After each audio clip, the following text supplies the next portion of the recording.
Video we'll continue our discussion on the file import feature pack, and in this case we'll talk about the on a grid events option. So you can see here that we have an updatable grid, and if I go over to the button that defines the import over there, let's go ahead there and click that button and then edit and go and look at the import button properties.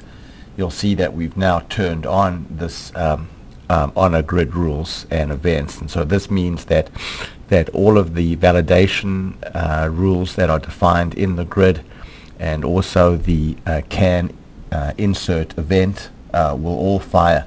So it's as though the data is being read from the Excel file that was uploaded and then inserted into the grid, one record at a time, as if you were entering the data yourself into the grid and then hitting the submit button. So in effect what we're doing is we're simulating the user entering the record, one record at a time. But because we're doing that, this is going to be significantly slower than turning off on a grid rule. So if you want to turn on a grid rules, you should really set the number of records to process to a relatively small number, otherwise you'll tie up your server for a while. So let's go ahead look now and take a look at some of the rules that we've set up for this grid. So if we go to events, you can see in the can insert record event we've said that if the company is blank, then set the company to unknown.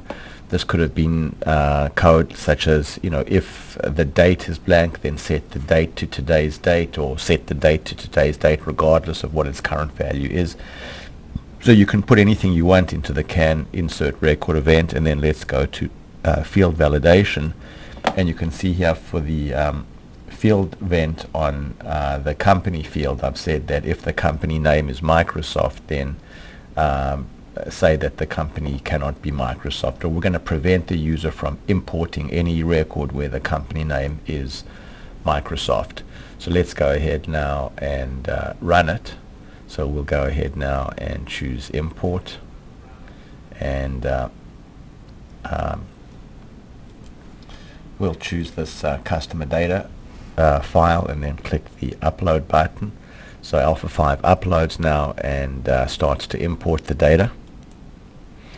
So now the data has been imported, and you can see now that row 3 of our spreadsheet was not imported because the company name was Microsoft. So here are the validation events kicking in, and then if we look at the data here, we can see that these rows which did not have a company name now have company set to unknown. So that was the can insert record event firing. So this shows that there's a significant difference between turning on a grid rules and events and turning it off, and that if you're trying to import a large number of records, you really need to turn the on a grid rules event off. You can still call your server-side validation code function if you want, but if you have the on a grid rules and events turned on, it's appropriate only for uploading a small number of records. Hope you found this interesting. Thank you very much.